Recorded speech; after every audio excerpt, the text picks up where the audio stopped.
ಭಗವದ್ಗೀತೆಯ 17ನೇ ಅಧ್ಯಾಯದಲ್ಲಿ ಕೃಷ್ಣ ಅರ್ಜುನನಿಗೆ ಒಬ್ಬ ಮನುಷ್ಯ ಮಾಡಲೇಬೇಕಾದಂತಹ 3 ಕರ್ತವ್ಯಗಳು ಅದರ ವಿವರಣೆಯನ್ನು ಕೊಟ್ಕೊಂಡು ಬರ್ತಾ ಇದ್ದಾನೆ. ಅದೇ ಯಜ್ಞ, ದಾನ, ತಪಸ್ಸು.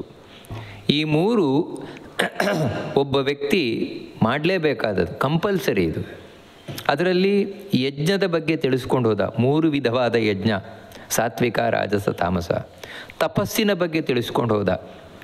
3 ವಿಧವಾದ ತಪಸ್ಸು: ವಾಚಿಕ, ಕಾಯಿಕ, ಮಾನಸಿಕ.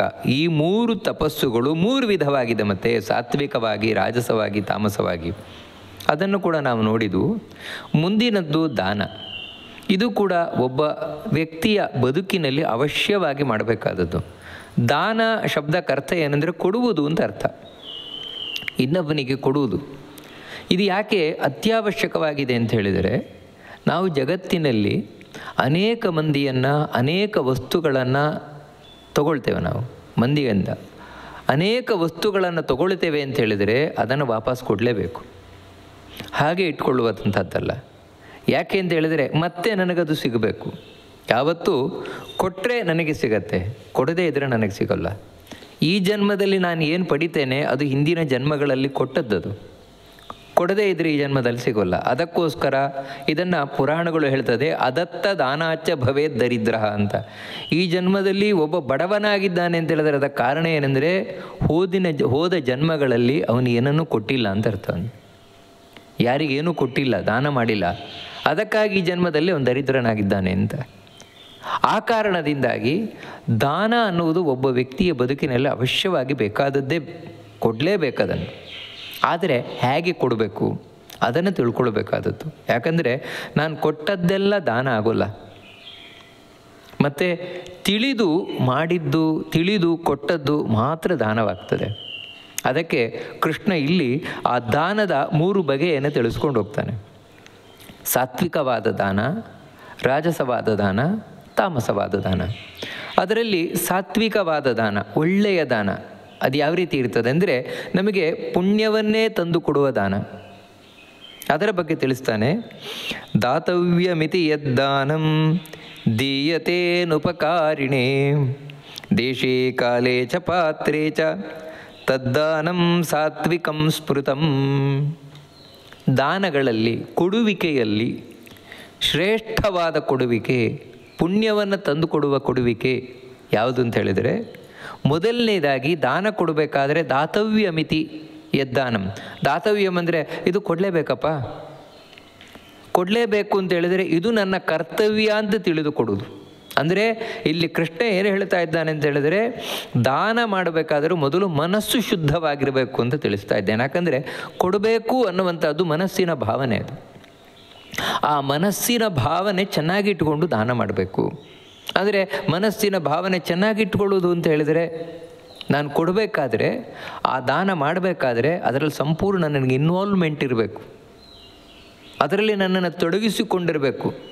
ಅಂತ ಹೇಳಿದರೆ ಕೊಡಬೇಕಪ್ಪ ನಾನು ಅಂದರೆ, ಈ ರೀತಿ ನಾನು ಯಾವಾಗ ತೊಡಗಿಸಿಕೊಳ್ತೇನೆ, ತೊಡಗಿಸಿಕೊಂಡಾಗ ಅದರಲ್ಲಿ ನನಗೊಂದು ಇನ್ವಾಲ್ವ್ಮೆಂಟ್ ಇದ್ದಾಗ ನಾನು ಅದನ್ನು ಆಸಕ್ತಿಯಿಂದ ಕೊಡ್ತೇನೆ, ಖುಷಿಯಿಂದ ಕೊಡ್ತೇನೆ. ಮತ್ತು ಕೊಡುವ ವಸ್ತುವನ್ನು ಚೆನ್ನಾಗಿ ಕೊಡ್ತೇನೆ.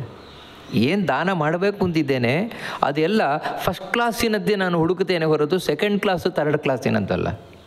ಯಾಕೆಂತ ಹೇಳಿದರೆ ಕೊಡಬೇಕು ಅಂತ ನನಗೇ ಇದೆ ಒಳಗಿಂದ, ಕೊಡಬೇಕಪ್ಪ, ಇದನ್ನು ಕೊಡಬೇಕು ನಾನು ಅಂತ.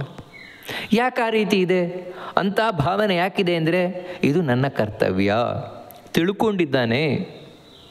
ಅದಕ್ಕೆ ದಾನವನ್ನು ಮಾಡುವುದಕ್ಕಿಂತ ಮುಂಚೆ ತಿಳಿಯುವುದು ಮುಖ್ಯ. ತಿಳಿದಾಗ ಮಾತ್ರ ಶ್ರದ್ಧೆ ಬರ್ತದೆ. ಅದಕ್ಕೆ ಶ್ರದ್ಧೆಯ ದೇಯಂ ಅಶ್ರದ್ಧೆಯ ದೇಯಂ, ಇದನ್ನೇ ಉಪನಿಷತ್ತು ಹೇಳ್ತದೆ. ಶ್ರದ್ಧೆಯಿಂದ ದಾನ ಮಾಡು, ನಂಬಿಕೆಯಿಂದ ದಾನ ಮಾಡು, ಕೊಡಲೇಬೇಕು ಅಂತ ದಾನ ಮಾಡು. ಅಶ್ರದ್ಧೆಯಿಂದ ಕೊಡಬೇಡ, ನಂಬಿಕೆ ಇಲ್ಲದೆ ಕೊಡಬೇಡ, ಆಸಕ್ತಿ ಇಲ್ಲದೆ ಕೊಡಬೇಡ. ಯಾಕಂದರೆ ಆ ರೀತಿ ಕೊಟ್ಟರೆ ನಿನಗೇನೂ ಪುಣ್ಯ ಬರುವುದಿಲ್ಲ, ಏನೂ ಒಳ್ಳೆಯದಾಗುವುದಿಲ್ಲ. ಇದು ನನ್ನ ಕರ್ತವ್ಯ, ಯಾಕಂದರೆ ನಾನು ತಗೊಳ್ತಾ ಇದ್ದೇನೆ. ಈ ಜಗತ್ತಿನಿಂದ. ಹಾಗಂತ ತಗೊಳ್ತಾ ಇದ್ದೇನೆ ಅಂತ ಹೇಳಿದರೆ ಯಾರ ಹತ್ರನ ನಾನು ದಾನ ತಗೊಳ್ತಾ ಇದ್ದೇನೆ ಅಂತ ದಾನ ಕೊಡುವುದಲ್ಲ. ಯಾಕಂದರೆ ಅನೇಕ ಮಂದಿಗೆ ಇಂಥ ಭಾವನೆ ಇದೆ, ಅಯ್ಯೋ ನಾವು 10 ಕಡೆ ಹೋಗ್ತೀವಿ ರೀ, 10 ಕಡೆ ನಮಗೂ ದಾನ ಕೊಡ್ತಾರೆ, ಅದು ಕೊಡ್ತಾರೆ, ಇದು ಕೊಡ್ತಾರೆ, ತೊಗೊಂಡ ಮೇಲೆ ನಮಗೂ ಋಣ ಉಳ್ಕೊಂಡ್ಬಿಡ್ತದಲ್ವ ಅವರದ್ದು. ಅದಕ್ಕೇನು ಅಂದರೆ ದಾನ ಕೊಡೋದು, ಅವ್ರ ಋಣ ಇದೆಯಲ್ವಾ ಅದಕ್ಕೆ ದಾನ ಕೊಡೋದು ಅಂತ ಹೀಗೆ ನಾವು ತಿಳ್ಕೊಂಡಿದ್ದೇವೆ. ಅಲ್ಲ, ನೀನು ಯಾರ ಹತ್ರ ಏನನ್ನು ತಗೊಳ್ಳದೇ ಇದ್ದರೂ ತಗೊಂಡಿದ್ದ ಹಾಗೇನೆ ನೀನು. ಅವನು ನಿನಗೆ ಬೆಳ್ಳಿಯ ಲೋಟ ಕೊಟ್ಟ, ಬಂಗಾರದ ಉಂಗುರ ಕೊಟ್ಟ, ಅಥವಾ 10 kg ಅಕ್ಕಿ ಕೊಟ್ಟ, ಇದೆಲ್ಲ ಲೆಕ್ಕ. ಮತ್ತೇನು ಅಂತ ಹೇಳಿದರೆ, ನಾವು ಈ ಜಗತ್ತಿನಲ್ಲಿ ಬದುಕ್ತಾ ಇದ್ದೇವೆ ಅಂತ ಹೇಳಿದರೆ ಎಷ್ಟು ಜನರ ಉಪಕಾರವನ್ನು ನಾವು ಪಡಿತಾ ಇದ್ದೇವೆ. ಎಲ್ಲವನ್ನೂ ದುಡ್ಡಿನಿಂದ ತೀರಿಸ್ಲಿಕ್ಕಾಗತ್ತಾ? ಆಗೋದಿಲ್ಲ. ಎಲ್ಲವನ್ನೂ ದುಡ್ಡಿನಿಂದ ತೀರಿಸ್ಲಿಕ್ಕಾಗೋದಿಲ್ಲ. ಭೂದೇವಿ ನಮಗೆ ಅನ್ನ ಕೊಡ್ತಾ ಇದ್ದಾಳೆ, ಅವಳಿಗೆ ದುಡ್ಡಿನಿಂದ ಋಣ ತೀರಿಸ್ಲಿಕ್ಕಾಗತ್ತಾ? ಮಳೆ ನಮಗೆ ನೀರು ಕೊಡ್ತಾ ಇದೆ, ಬೆಳೆ ಕೊಡ್ತಾ ಇದೆ, ತಂಪು ಕೊಡ್ತಾ ಇದೆ, ಗಿಡಗಳು ಹಣ್ಣು ಕೊಡ್ತಾ ಇವೆ, ಹಸು ಹಾಲು ಕೊಡ್ತಾ ಇದೆ, ನದಿ ನೀರು ಕೊಡ್ತಾ ಇದೆ. ಇವುಗಳ ಹೇಗೆ ನಾವು ತೀರಿಸೋದು? ಇದಕ್ಕೆ ದುಡ್ಡಿನಿಂದ ತೀರಿಸ್ಲಿಕ್ಕಾಗತ್ತಾ? ಆಗೋದಿಲ್ಲ. ಅಂದರೆ ಹೀಗೆ ನಾವು ಬದುಕಿರುವಷ್ಟು ಕಾಲ ಕಡೆಗೆ ಉಸಿರಾಟವೂ ಕೂಡ ನಾವು ಹೊರಗಿನಿಂದಲೇ ಪಡೆಯುವುದಲ್ವ. ಇದರದ್ದೆಲ್ಲ ಹೇಗೆ ನಾವು ಋಣವನ್ನು ತೀರಿಸುವುದು? ದಾನದ ಮೂಲಕ. ಅದಕ್ಕೆ ಮನುಷ್ಯನ ಒಳಗೆ ದಾನ ಮಾಡಬೇಕಾದ್ರೆ ಇರಬೇಕಾದದ್ದು ನಾನು ಕೊಡಲೇಬೇಕು. ಯಾಕಂದರೆ ಈ ಜಗತ್ತಿನಿಂದ ನಾನು ಪಡಿತಾ ಇದ್ದೇನೆ ಲಾಭವನ್ನು, ಅದಕ್ಕೆ ಕೊಡಬೇಕು ನಾನು. ಇದು ಇರಬೇಕಾದದ್ದು ದಾತವ್ಯಂ. ಇದು ನನ್ನ ಕರ್ತವ್ಯ ಮನುಷ್ಯನಾಗಿ ಹುಟ್ಟಿದ ಮೇಲೆ. ಯಾಕಂದರೆ ಶಾಸ್ತ್ರಗಳಲ್ಲಿ ಹೇಳಲ್ಪಟ್ಟಿದೆ. ಅದಕ್ಕೆ ಸಂವಿದಾದೇಯಂ ಅಂತ ಹೇಳ್ತಾರೆ, ತಿಳಿದು ಕೊಡು ದಾನದ ಬಗ್ಗೆ. ಹೌದು, ದಾನ ಕೊಡಬೇಕು ಅಂತ ನನಗೆ ಇದೆ, ಆದರೆ ಯಾರಿಗೆ ಕೊಡ್ತೇನೆ? ಅನುಪಕಾರಿಣೆ ಅಂತ ಹೇಳ್ತಾರೆ. ಅಂದರೆ ದಾನ ಕೊಡುವುದು ಯಾರಿಗೆ ಕೊಡಬೇಕು ಅಂತ ಹೇಳಿದರೆ, ಒಬ್ಬ ವ್ಯಕ್ತಿಗೆ ನಾನು ದಾನ ಕೊಡ್ತಾ ಇದ್ದೇನೆ, ಅವನು ಯಾವತ್ತಾದರೂ ನನಗೆ ಉಪಕಾರಕ್ಕೆ ಬರ್ತಾನೆ ಎನ್ನುವಂತಹ ಒಂದು ಭರವಸೆಯೇ ಇಲ್ಲ. ಯಾಕಂತ ಹೇಳಿದರೆ ಅವ್ರಿಗೆ ಯಾರು ನಮಗೆ ಗೊತ್ತೇ ಇಲ್ಲ ಅವರದ್ದು. ಇವಾಗ ಅವನು ದಾನ ಕೊಡಬೇಕು, ತುಂಬ ಒಳ್ಳೆಯವರಿದ್ದಾರೆ ಅಂತ ಕಾಣಿಸ್ತು, ಪಾಪ ಬಡವನಿದ್ದಾನೆ, ಒಳ್ಳೆಯವನಿದ್ದಾನೆ, ದೇವರು ಭಕ್ತನಿದ್ದಾನೆ, ಧಾರ್ಮಿಕರಿದ್ದಾನೆ, ಅವನಿಗೆ ದಾನ ಕೊಡ್ತಾ ಇದ್ದೇನೆ. ನಾಳೆ ಅವನು ಹೋದರೆ ಮತ್ತೆ ಸಿಗಲ್ಲ, ಅವನಿಂದ ಜೀವನದಲ್ಲಿ ಯಾವತ್ತಾದರೂ ಉಪಕಾರ ಆಗತ್ತೆ ಅಂತ ನಾವು ಎಣಿಸ್ಲಿಕ್ಕೂ ಸಾಧ್ಯ ಇಲ್ಲ. ಹಾಗಿದ್ದರೂ ಅವನಿಗೆ ದಾನ ಮಾಡ್ತಾ ಇದ್ದೇನೆ. ಹೌದು, ಇದು ಕರ್ತವ್ಯ. ಹೀಗೆ ಮಾಡಬೇಕಾದದ್ದು ಅನುಪಕಾರಿಣೆ. ಅಂದರೆ ಅವನು ಯಾವತ್ತಾದರೂ ನನಗೆ ಉಪಕಾರಕ್ಕೆ ಬಂದಾನು ಅಂತ ತಿಳಿದುಕೊಡುವುದು, ಅಥವಾ ಈಗಾಗಲೇ ಉಪಕಾರ ಮಾಡಿದ್ದಾನೆ ಅಂತ ಕೊಡುವುದು. ಅಂದರೆ ಅವನಿಂದ ಉಪಕಾರ ಪಡೆದಿದ್ದೇನೆ, ಉಪಕಾರ ಪಡೆದ ಮೇಲೆ ಆ ಪ್ರತಿಯಾಗಿ ಏನಾದರೂ ಕೊಡಬೇಕಲ್ವ. ಅದಕ್ಕೇನಂತ ಹೇಳಿದ್ರೆ, ನಾವೇನಾದರೂ ಒಂದು ಧಾರ್ಮಿಕ ಕಾರ್ಯಕ್ರಮ ಮಾಡಿದಾಗ ಅವ್ರಿಗೆ ಕರೆದು ಒಂದು ದಾನ ಕೊಟ್ಬಿಡೋದು. ಯಾಕೆಂತ ಹೇಳಿದರೆ, ಅಯ್ಯೋ ನಮ್ಗೆ ತುಂಬ ಉಪಕಾರ ಮಾಡಿದಾರ್ರಿ ಅವರು, ಅದಕ್ಕೋಸ್ಕರ ಅದಕ್ಕೆ ಅವ್ರಿಗೊಂದು ಗೌರವ ಕೊಡೋಣ ಅಂತ. ಗೌರವ ಕೊಡುವುದು ಬೇರೆ, ದಾನ ಕೊಡುವುದು ಬೇರೆ. ನೀವು ಗೌರವ ಕೊಡುವುದಕ್ಕೆ ಸಮ್ಮಾನ ಅಂತ ಕರಿತೇವೆ, ದಾನ ಅಲ್ಲ ಅದು. ದಾನ ಬೇರೆ. ಯಾಕಂದರೆ ಸಮ್ಮಾನ ಅನ್ನೋದು ಬರೀ ಗೌರವ ಹೊರತು ಅಲ್ಲಿ ಪುಣ್ಯದ ವಿಷಯ ಇಲ್ಲ. ಆದರೆ ದಾನ ಅನ್ನುವುದೇನಿದೆ ಅದು ನಮ್ಮ ಪಾಪವನ್ನು ಕಳೆದುಕೊಳ್ಳಲಿಕ್ಕೆ, ಪುಣ್ಯವನ್ನು ತಂದುಕೊಡಲಿಕ್ಕೆ ಇರುವಂತಹ ಒಂದು ಸಾಧನ ಇದು. ಅಂದರೆ ಇದು ಒಂದು ಸಾಧನೆ, ಇದು ಒಂದು ಉಪಾಸನೆ, ದಾನ ಅನ್ನುವಂಥದ್ದು. ಆ ಕಾರಣದಿಂದಾಗಿ ನನಗೆ ಉಪಕಾರ ಮಾಡಿದ್ದಾರೆ ಅಂತ ಕೊಡೋದಲ್ಲ. ಹಾಗಂತ ಉಪಕಾರ ಮಾಡಿದವರು ಕೊಡಲೇಬಾರ್ದು ಅಂತನೂ ಅಲ್ಲ. ಮತ್ತೇನು ಅಂತ ಹೇಳಿದರೆ, ದಾನಕ್ಕೆ ಉಪಕಾರ ಮಾಡಿದ್ದಾನೆ ಅಂತ ಹೇಳುವಂಥದ್ದು ಮಾನದಂಡ ಅಲ್ಲ ಅಂತ ಹೇಳ್ತಾರೆ. ಅಥವಾ ಇನ್ನು ಉಪಕಾರ ಮಾಡಿಲ್ಲ, ಆದರೆ ನಾವು ಕೊಡೋದು ಅವರಿಗೆ. ಯಾಕಂತ ಹೇಳಿದ್ರೆ ಯಾವತ್ತಾದರೂ ನಮ್ಗೆ ಉಪಕಾರಕ್ಕೆ ಬರ್ತಾರೆ ಅಂತ ಇವರು. ಯಾಕಂದರೆ ಇವ್ರನ್ನ ಒಂಚೂರು ಚೆನ್ನಾಗಿ ಇಟ್ಕೊಳ್ಬೇಕಪ್ಪ, ಯಾಕಂತ ಹೇಳಿದ್ರೆ ತುಂಬ ಇನ್ಫ್ಲೂಯೆನ್ಸ್ಡ್ ಪರ್ಸನ್, ತುಂಬ ಇನ್ಫ್ಲೂಯೆನ್ಸ್ ಇವರಿಗೆ, ಪ್ರಭಾವಿ ವ್ಯಕ್ತಿ. ಅದಕ್ಕಾಗಿ ಇವ್ರಿಗೆ ನಾವು ಒಂಚೂರು ಒಳ್ಳೇದು ಮಾಡಿ ಇಟ್ಕೊಂಡು ಅಂತ ಹೇಳಿದ್ರೆ, ಚೆನ್ನಾಗಿ ಇಟ್ಕೊಂಡು ಅಂತ ಹೇಳಿದ್ರೆ ನಾಳೆ ಯಾವುದಕ್ಕಾದ್ರೂ ನಮಗೆ ಉಪಕಾರಕ್ಕೆ ಬರ್ತಾರೆ. ಅದಕ್ಕೇನು ಅಂತ ಹೇಳಿದ್ರೆ ಈ ದಾನ ಎಲ್ಲ ಕೊಟ್ಟು ಅವರನ್ನು ಒಳ್ಳೆಯವರನ್ನಾಗಿ ಮಾಡ್ಕೊಳ್ಳೋದು. ಇಂಥ ಭಾವನೆಯಿಂದ ಅಂತ ಹೇಳಿದರೆ ನಾಳೆ ಉಪಕಾರಕ್ಕೆ ಬಂದಾರು ಅಂತ ದಾನ ಕೊಡುವುದು, ಈಗಾಗಲೇ ಉಪಕಾರ ಮಾಡಿದ್ದಾರೆ ಅಂತ ದಾನ ಕೊಡುವುದು. ಇಂಥ ಭಾವನೆಗಳಿದ್ದರೆ ನಾವು ಮಾಡುವ ದಾನ ಅದು ಸಾತ್ವಿಕವಾಗಿರಲ್ಲ. ಮತ್ತೇನೆಂದರೆ ಅನುಪಕಾರಿಣಿ. ಅವನು ಉಪಕಾರ ಮಾಡಿದ್ದಾನೆ ಅಂತ ಹೇಳುವುದು ಮಾನದಂಡ ಆಗಿರಲ್ಲ, ಉಪಕಾರ ಮಾಡುತ್ತಾನೆ ಎನ್ನುವ ಭರವಸೆಯೂ ಇರೋಲ್ಲ. ಮತ್ತೇನೆಂದರೆ ಉಪಕಾರ ಮಾಡುವ ಸಾಮರ್ಥ್ಯವೂ ಅವನಿಗೆ ಇಲ್ಲದೆ ಹೋಗ್ಬೋದು. ಇದ್ಯಾವುದು ಮುಖ್ಯ ಆಗೋಲ್ಲ. ಅಂದರೆ ಈ ಉಪಕಾರ ಅನ್ನೋದು ಇಲ್ಲಿ ಮುಖ್ಯ ಅಲ್ವೇ ಇಲ್ಲ. ಮತ್ತೇನು ಅಂತ ಹೇಳಿದ್ರೆ ಆ ಸಮಯದಲ್ಲಿ ಅವನು ಉಪಕಾರ ಮಾಡ್ತಾ ಇದ್ದಾನೆ ಅನ್ನೋದೇ ದೊಡ್ಡದು ನೋಡಿ. ವಾಸ್ತವಿಕವಾಗಿ ದಾನ ತಗೊಳ್ಳುವವನಿದ್ದಾನೆ, ಆ ಸಮಯದಲ್ಲಿ ನಮಗೆ ಉಪಕಾರ ಮಾಡ್ತಾ ಇದ್ದಾನೆ. ಹಿಂದೆ ಉಪಕಾರ ಮಾಡಿದ್ದಾನೆ ಅಂತಲ್ಲ, ಮುಂದೆ ಉಪಕಾರ ಮಾಡ್ತಾನೆ ಅಂತಲ್ಲ, ಅವಾಗಲೂ ಉಪಕಾರ ಮಾಡ್ತಾ ಇದ್ದಾನೆ ನಮಗೆ. ಏನಂದರೆ ದಾನ ತಗೊಳ್ಳುವ ಮೂಲಕ. ಅಲ್ರಿ ದಾನ ತಗೊಳ್ಳಿ ಯಾಕ್ರಿ ಅವನು ನಮ್ಗೆ ಉಪಕಾರ ಮಾಡ್ತಾರೆ, ನಾವು ಅವನಿಗೆ ಉಪಕಾರ ಮಾಡ್ತಾ ಇರೋದಲ್ವ. ಇವಾಗ ಒಬ್ಬನಿಗೆ 1,000 ರೂಪಾಯಿ ನಾನು ದಾನ ಕೊಡ್ತಾ ಇದ್ದೇನೆ ಅಂತ ಹೇಳಿದರೆ ನಿಜವಾಗ್ಲೂ ನಾನು ಅವನಿಗೆ 1,000 ಕೊಡುವ ಮೂಲಕ ಅವನು ನನಗೆ ಉಪಕಾರ ಮಾಡ್ತಾ ಇರೋದಲ್ವ. ಒಂದು ಬಂಗಾರದ ಕಾಯಿನ್ ಅವನಿಗೆ ದಾನ ಕೊಡ್ತಾ ಇದ್ದಾನೆ, ಬಂಗಾರದ ಕಾಯಿನ್ ದಾನ ಕೊಡ್ತಾ ಇದ್ದೇನೆ ಅಂತ ಹೇಳಿದರೆ ಇವತ್ತು 1 ಗ್ರಾಮಿಗೆ 8,000 ರೂಪಾಯಿ ಇದೆ. 8,000 ರೂಪಾಯಿ ಅವನಿಗೆ ಕೊಡ್ತಾ ಇದ್ದೇನೆ ಅಂತ ಅರ್ಥ ಅಲ್ವಾ. ಅವನಿಗೆ ಎಷ್ಟು ಉಪಕಾರ ಆಗುತ್ತೆ. ಈ ರೀತಿ ನೀವು ತಿಳ್ಕೊಳ್ಬೋದು. ಆ ರೀತಿ ತಿಳ್ಕೊಂಡ ಪಕ್ಷದಲ್ಲಿ ನೀವು ಮಾಡ್ತಾ ಇರೋದು ದಾನ ಅಲ್ಲ. ಮತ್ತೇನೆಂದರೆ ದಾನ ಅಂತ ಹೇಳಿದರೆ ನನ್ನ ಪಾಪವನ್ನು ನಾನು ಅವನಿಗೆ ಕೊಡುವುದು. ಅದಕ್ಕೋಸ್ಕರವೇ ದಾನವನ್ನು ತಗೊಳ್ಳುವ ಸಾಮರ್ಥ್ಯ, ಯೋಗ್ಯತೆ ಬ್ರಾಹ್ಮಣರಿಗೆ ಮಾತ್ರ ಇರುವುದು ಎಂದು ಹಿಂದಿನವರು ಅದಕ್ಕೆ ಮಾಡಿದ್ದು. ಬೇರೆ ಯಾರೂ ದಾನ ತಗೊಳ್ಬಾರ್ದು. ಕ್ಷತ್ರಿಯರು, ವೈಶ್ಯರು, ಶೂದ್ರರು ಯಾರೂ ದಾನ ತಗೊಳ್ಬಾರ್ದು, ಬ್ರಾಹ್ಮಣರು ಮಾತ್ರ ತಗೊಳ್ಬೇಕು ಅಂತ ಹಿಂದಿನವ್ರು ಯಾಕೆ ಮಾಡಿದ್ದು ಅಂತೇಳಿದರೆ ಇದು ಜಾತಿ ಭೇದ ಮಾಡಲಿಕ್ಕಲ್ಲ, ಉಳಿದವ್ರಿಗೆ ಅವಮಾನ ಮಾಡಲಿಕ್ಕಲ್ಲ, ಬ್ರಾಹ್ಮಣರು ಮಾತ್ರ ಶ್ರೀಮಂತರಾಗಿರಬೇಕು ಅಂತ ಎಣಿಸ್ತಿಕ್ಕೂ ಅಲ್ಲ. ಮತ್ತೇನಂತ ಹೇಳಿದರೆ ದಾನ ಎನ್ನುವಂಥದ್ದು ನನ್ನ ಪಾಪವನ್ನು ನಾನು ಇನ್ನೊಬ್ಬರಿಗೆ ಟ್ರಾನ್ಸ್ಫರ್ ಮಾಡೋದು. ಯಾಕಂತ ಹೇಳಿದ್ರೆ ಒಂದು ವಸ್ತುವಿನ ಮೂಲಕ, ಆ ವಸ್ತುವಿನ ಮೂಲಕ ನನ್ನ ಪಾಪವನ್ನು ನಾನು ಟ್ರಾನ್ಸ್ಫರ್ ಮಾಡ್ತೇನೆ. ನೋಡಿ ಇದರಲ್ಲೂ ಎಷ್ಟು ವಿಧಾನ ಇದೆ ಅಂತ ಹೇಳಿದರೆ, ನಾನು ಕೆಲವು ವಸ್ತುಗಳನ್ನು ಇವಾಗ ಬಂಗಾರದ ದಾನ ಮಾಡ್ತೇನೆ ಎಂದು ತಿಳ್ಕೊಳ್ಳಿ. ಆ ಬಂಗಾರ ಅನ್ನುವಂಥದ್ದು ನನ್ನ ಹೆಚ್ಚು ಪಾಪವನ್ನು ಟ್ರಾನ್ಸ್ಫರ್ ಮಾಡುವ ಶಕ್ತಿ ಹೊಂದಿದೆ. ಅದು ಎಳ್ಳಿರ್ಬೋದು, ಬಂಗಾರ ಇರಬಹುದು, ಅಥವಾ ಗೋವು ಹಸು ಇರ್ಬೋದು, ಗೋದಾನ ಮಾಡುವುದು, ಅಥವಾ ಭೂದಾನ. ಇವುಗಳೆಲ್ಲ ಯಾಕೆ ಶ್ರೇಷ್ಠ ದಾನ ಅಂತ ಕರೆಯಲ್ಪಡುತ್ತೆ ಅಂತ ಹೇಳಿದರೆ ನನ್ನ ತುಂಬ ಪಾಪವನ್ನು ಅದು ಎಳಿತದೆ ಅಂತ. ಏನು ಮಾಡುತ್ತದು? ಯಾರು ದಾನ ತಗೊಳ್ತಾರೋ ಅವ್ರಿಗೆ ಟ್ರಾನ್ಸ್ಫರ್ ಮಾಡುತ್ತೆ. ನೋಡಿ ಇದರಿಂದಾಗಿ ಬ್ರಾಹ್ಮಣ ಮಾತ್ರ ತಗೊಳ್ಬೇಕು ಅಂತ ಯಾಕೆ ಹೇಳಿದರು ಅಂತ ಹೇಳಿದ್ರೆ ಆ ಬ್ರಾಹ್ಮಣನಿಗೆ ಆ ಪಾಪವನ್ನು ಸುಟ್ಟು ಹಾಕುವ ಶಕ್ತಿ ಇರಬೇಕು. ಇವಾಗ ಬಂಗಾರದ ದಾನ ಬ್ರಾಹ್ಮಣ ತಗೊಳ್ತಾನೆ ಅಂತ ಹೇಳೋದು ಮುಖ್ಯ ಅಲ್ಲ. ಆ ಬಂಗಾರದ ದಾನ ತಗೊಳ್ಬೇಕಾದ್ರೆ ಎಷ್ಟು ಪಾಪ ಬರುತ್ತೋ ಅಷ್ಟು ಪಾಪ ಸುಟ್ಟಾಕಿ ಅವನಿಗೆ ಗೊತ್ತಿರಬೇಕು. ಅವನಿಗೆ ಯಾಕೆ, ಅವನು ಮನುಷ್ಯನಲ್ವಾ, ಬ್ರಾಹ್ಮಣನು ಮನುಷ್ಯನಲ್ವಾ, ಅವನೇನು ಸುಟ್ಟಾಕ್ಬಿಡ್ತಾನೆ ಅಂದರೆ ಅದಕ್ಕಾಗಿಯೇ ಬ್ರಾಹ್ಮಣ ಯಾವತ್ತೂ ತಪಸ್ಸು ಮಾಡ್ತಾ ಇರಬೇಕು. ಬ್ರಾಹ್ಮಣ ಅಂತ ಹೇಳಿದ್ರೇ ಯಾವಾಗಲೂ ದೇವರ ಚಿಂತನೆಯಲ್ಲಿರುವುದು, ವ್ರತ, ಉಪವಾಸ, ವನವಾಸ ಮತ್ತು ದೇವರ ಆರಾಧನೆ, ತಪಸ್ಸು ಇದನ್ನೇ ಮಾಡಿಕೊಂಡು, ಅಂದರೆ ಪುಣ್ಯಕರ್ಮದಲ್ಲೇ ಇರುವವನು ಬ್ರಾಹ್ಮಣ. ಅದಕ್ಕಾಗಿ ಅವನ ಕೈಯಲ್ಲಿ ಜ್ವಲಿಸ್ತಾ ಇರ್ತದೆ ಆ ಪುಣ್ಯದ ಅಗ್ನಿ. ಆ ಅಗ್ನಿಯಲ್ಲಿ ಇವನು ಆ ವಸ್ತುವನ್ನು ಆಹುತಿ ಕೊಡ್ತಾ ಇರೋದು. ಅಂದರೆ ನಾನು ಆ ಬ್ರಾಹ್ಮಣನ ಬಲಗೈಯ ಮಧ್ಯದಲ್ಲಿ ಜ್ವಲಿಸ್ತಾ ಇರುವ ಬೆಂಕಿ ಏನಿದೆ, ಅವನ ಪುಣ್ಯದ ಬೆಂಕಿ, ಅವನ ಉಪಾಸನೆಯ ಬೆಂಕಿ, ಅದಕ್ಕೆ ನಾನು ಈ ವಸ್ತುವನ್ನು, ಅಂದರೆ ನಾನು ಯಾವ ವಸ್ತು ದಾನ ಕೊಡ್ತಾ ಇದ್ದೇನೆ ಆ ವಸ್ತುವನ್ನು ನಾನು ಅಲ್ಲಿ ಆಹುತಿ ಆಗ್ತೇನೆ ಅಂತ ತಿಳಿದು ಇವನಲ್ಲಿ ಇಡುವಂಥದ್ದು. ಅವನ ಕೈಯಲ್ಲಿ ಆಹುತಿ ಕೊಡ್ತಾ ಇದ್ದೇನೆ. ಅದೇನಾಗತ್ತೆ ಅಂತ ಹೇಳಿದ್ರೆ ಆ ಪಾಪ ಅನ್ನುವುದು ಭಸ್ಮ ಆಗೋಗುತ್ತೆ. ಅವನ ಕೈಯಲ್ಲಿರುವ ಬೆಂಕಿಯಲ್ಲಿ ಭಸ್ಮ ಆಗೋಗುತ್ತದು. ಅದರಿಂದಾಗಿ ಆ ಬ್ರಾಹ್ಮಣನಿಗೆ ಆ ಪಾಪ ತಟ್ಟಲಿಲ್ಲ, ಮತ್ತು ಯಾರು ದಾನ ಕೊಟ್ಟ ಅವನಿಗೆ ಪಾಪ ಹೊರಟೋಯ್ತು. ಆದರೆ ಅಲ್ಲಾಗುವುದೇನು ಅಂತ ಹೇಳಿದರೆ ಆ ಬ್ರಾಹ್ಮಣನ ಆ ತಪಸ್ಸಿನ ಬೆಂಕಿ ಕಡಿಮೆ ಆಗ್ತದೆ, ಮತ್ತೆ ಅವನು ತಪಸ್ಸು ಮಾಡಬೇಕು. ಅದಕ್ಕಾಗಿಯೇ ಎಷ್ಟು ಹೇಳ್ತಾರೆ ಅಂದರೆ ಹಿಂದೆ ಬ್ರಾಹ್ಮಣನೂ ಕೂಡ ತಪಸ್ವಿಯಾದ ಬ್ರಾಹ್ಮಣನಿಗೆ ಮಾತ್ರ ದಾನ ಮಾಡಬೇಕೆ ಹೊರತು ಕೇವಲ ಜನಿವಾರ ಹಾಕೊಂಡ ಬ್ರಾಹ್ಮಣ ಯೋಗ್ಯ ಅಲ್ಲ ದಾನಕ್ಕೆ. ಅವನಲ್ಲಿ ಯಾವ ತಪಸ್ಸಿಲ್ಲ, ಪೂಜೆ ಇಲ್ಲ, ಜಪ ಇಲ್ಲ, ಏನಿಲ್ಲ. ಅಂದರೆ ಶೂದ್ರನಂತೆಯೇ ಬದುಕ್ತಾ ಇರುವ ಬ್ರಾಹ್ಮಣ ಯಾವತ್ತೂ ದಾನಕ್ಕೆ ಯೋಗ್ಯ ಅಲ್ಲ ಅಂತ ಸ್ಪಷ್ಟ ಹೇಳ್ಬಿಡ್ತಾರೆ.